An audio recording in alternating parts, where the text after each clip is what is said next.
Our next guest is primarily known for his disappointing baseball career and incredible luck at marrying the talented and beautiful Sierra. He also happens to play football, and if this interview is anything like the games he played in 2019, it'll start off slow and then it'll come on strong at the end. He's a dear friend of the show and will definitely say go Hawks at some point very soon. Please welcome the lovely and talented Russell Wilson Jr. III. Whoa! What's up, fellas? Whoa! What's up, guys? My guys. Look at this. What's up, brother? Good Russ running on here. Well, go Hawks. Yeah, there you go. Got it out of the way. I got to start with the jacket here. Yep. You got like it? orange corduroy. Well, I feel like I'm in Miami, and obviously, I had to bring some color to the area. So it'll be a little vibrant for you. Paulie is already shopping online for that. I would crush in Vermont with that, Russ. Yeah, he tried to take it off my back earlier backstage. That looks good, though. Yeah, appreciate you. How you doing? Great, man. How you been? I'm good. Congrats on baby number 3. Yes, it's exciting. Baby number 3, it's coming on the way. Okay. So we're fired up about that. When is the baby due? I can't tell you all that yet. Why? Because I don't want the whole world to know that.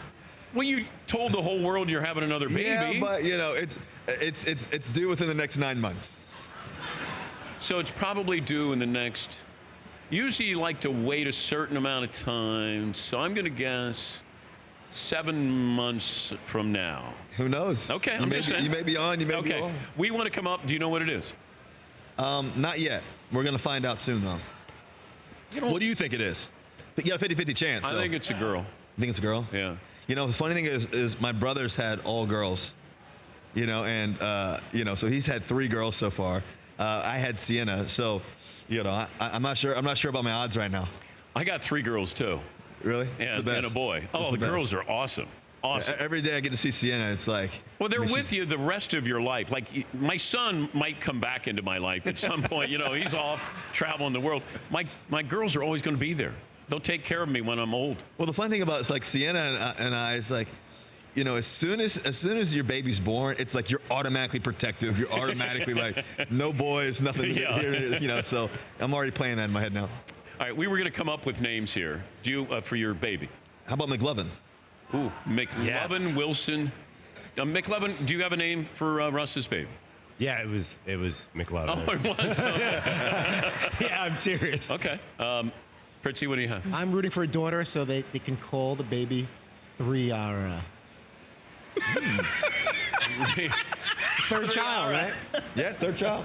Who knows? I'm writing these down. No, you wear number 3. I do. So 3R. 3R. Works with both. 3rd kid, number 3. What else could you possibly name? Boy, you could call it Trey. Even Russell can't pretend he likes that.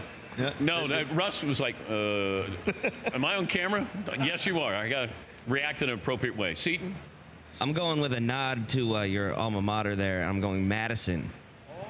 Madison, Wisconsin. Right? This is a good name. Bring it back to I got one of my former teammates. Maddie. I got one of my former teammates in the crowd right now from Madison. So. All right. Okay. My guy. Maddie. Yeah. All right. Paulie. What's up, Brad? This is too easy, Russ. If it's a boy, Hawk Wilson. He said Hawk Wilson? Hawk Wilson. That's good. I like it. It seems tenacious. Every morning he goes to school getting about go Hawk. Go Hawk. I think it's good. It's good. What if it's a girl? Hawk Wilson. Yeah, it's whatever. Doesn't matter. No middle name? No, it's a waste of time. Yeah, She's too busy dominating. Middle names are useless, huh? Well, no, sometimes that you bring them in there. Like you'll do, what is your middle name?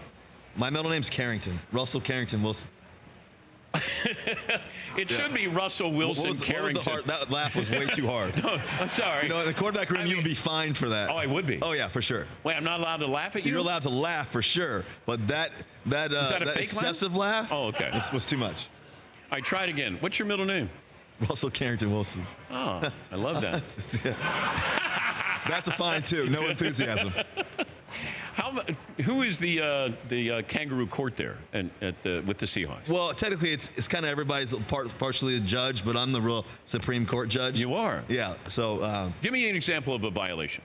Well, first of all, throwing somebody on the bus, that's one. Another thing would be, bad hygiene. That's another. You have some guys that'll come in and we call shower pill. They'll literally come in and just not really take a shower, and that's a fine for So sure. they do a drive-by. They Yeah. just kind of a quick rinse. A bad fart, that's one. I get fined for that sometimes. I'm not gonna lie. So How much does a bad fart cost? That's about $35. $35. Yeah. Okay. Depends how bad it is, though, right? So, sometimes you may be sick, so we'll give you a little grace. But if it's really bad and you don't give any warning, that's not good. Are you letting the hair grow long? I'm letting it go long right now. What do you think? It looks full. I don't know. Are you looking for This a is like mullet? European Russ. This Okay. is like your Russ. Oh, really? Yeah, this is like long hair. Like Walter Payton had that in the 70s. Yeah. Yeah, he had that look. Well, that's a good one. Now, do you use an activator on that? No, it's just water, shampoo, conditioner, and that's pretty much it. I put it. a little lotion. It's a little trick that I actually learned a long time ago. My grandmother taught me. Does your wife pick out your clothes? Does she pick out my clothes? Yeah. No, but she definitely does give me the look like, don't wear that. Does she have veto power? Like if she goes like this, Oh, okay. and she closes one eye to look at it, it's like it's a no. Now, if she asks you how she's looking, Oh, you look great, babe. no matter what, It's true. She looks great. It doesn't really matter. I figure you're rooting for the Chiefs because you can't root for the Niners, right? I'm not rooting for anybody. I'm rooting for Hawk. Go Hawk. Yeah. But I think to watch this game is going to be a great game because obviously the defensive line, the 49ers are spectacular. And then, that caused a lot of havoc. We got to play them twice, and they were epic games. I mean, it felt like it was the NFC Championship game in both of those games, how that game went down. And then obviously Patrick Mahomes, he's a star. He's got so many weapons. I mean, these guys that he has, running around the field, they're track stars that can catch. They can all do a lot of great things. And Kelsey's a big factor, too. So I think his ability to scramble will probably be the separator in this game. I love Legion of Zoom, the Legion of nickname Zoom? for the Chiefs. That's what they name it? The wide receivers. Oh, nice. How good is that? That's a good one. Not as good as Legion of Boom, but Yeah. Legion of Boom is his story. Doesn't the Chiefs? It feels like they could field a 4x100 relay team. Oh, for sure. They would have backups. Yes. Like, is Tyreek the fastest guy in the league? I would think so, for sure. But you just that one game, I don't remember what game it was, but he caught up to the guy, and that was incredible. I've never seen anything like that, ever. All right. What is that? If Patrick Mahomes called you up and said, "Hey, Russ, got anything for me with the Niners?" I mean, I think take what they give you because they're going to play off some and try to make them throw completions all the way down the field because they're going to bet that hey, our defensive line will get to him at some point. And then when he has a chance to scramble, you got to make those plays, because the scrambling part of it is going to be key. Can the defensive line get to him? Can Bosa get to him? Can Armstead? Can those guys get to him? So I think that's going to be key in the separator in this game is the up tempo and the scrambling part of what Mahomes can do or what he may not be able to do. The Niners say anything to you when you played against them? Did they say anything? Yeah, I mean they talk a little bit. Like what? What is said? Well, I mean, I think that throughout the game, I don't say anything because the times that I have said something in my career, it's been 3 times. Happened to me in college once. I talked a little trash, said too much, and the next play was not good. And then it happened to me my rookie year and my second year. So ever since, I've never said really anything outside of talking to my guys. Well, what do they say to you? They try to get in my head. They try to, you're short. They don't really have anything creative, But don't you know that you're short? I mean, quit sliding, all that kind of stuff, Did Bosa say anything to you? Not really. He's a playmaker though. To me, I'm one of those guys that I respect guys who can really play. So I'll give him a shout out, man. Like that was a nice play, bro. That kind of thing, and we'll back and forth. And he'll say the same thing, kind of thing. But do you think that you could be nice to them and then that they'll be nicer to you? I mean, maybe that works. I don't know. I don't think they really care. I think the whole goal is to take my head off half the time. But the one guy I don't talk much to is Sherm because I know he'll win. Because he's such a good trash talker, so I don't even bother with it. It's like dealing with Gary Payton. Sometimes you just don't try. Oh, that's a good call. Gary Payton was pretty good. Yeah. Yeah, but Sherm is waiting for somebody to engage with him. Yeah, he's waiting for it. It kind of like gets him motivated. We're talking to Russell Wilson. I started to think about this too when, you have that chip on your shoulder. Yeah. Brady had it. It feels like these guys, and you carry it forever. Uh-huh. You're going to the Hall of Fame. But at what point do you take that chip off your shoulder and maybe create something? I mean, it's hard for you to say, hey, nobody, respects me or I don't get any publicity. I mean, you're you're the guy I would have if a game is on the line in a 2-minute drill. Like, you've proven yourself. Well, I don't think the chip ever leaves. I think the mindset of a champion, it wakes up thirsty. It wakes up hungry. And if you want to be great, it's got to be something that you think about. Did you read that in a book or something? Did you? No, I literally just thought of it. But it kind of just came together as one. But it's true. It really does happen that way. I think about trying to be great every single day. And one of the things that I think about, it's not just trying to be great on the field. Because if you just try to be great on the field, and you're going to be let down at some point. But if you can try to be great in all your categories. I was at the Pro Bowl, and Bill Green actually I got to talk to him. He played 20 years in the NFL, and he talked about being great in all 5 categories of your life. And the first thing he said is your faith. The second thing was your relationship with your wife. The third thing he said with your family. The fourth thing he said with your profession, whatever your profession is. And then he said the fifth thing was with your community. Be 100% in all 5 categories. And I love that breakdown and that analogy, because you can't be great 100% for all 20 things. But the 5 you can manage, and the energy and the focus and the detail and the love and the passion that you put in all 5 of those things, those are things that you can control, and that's how you become great. And so, for me, that edge, that thirst, that hunger is every morning.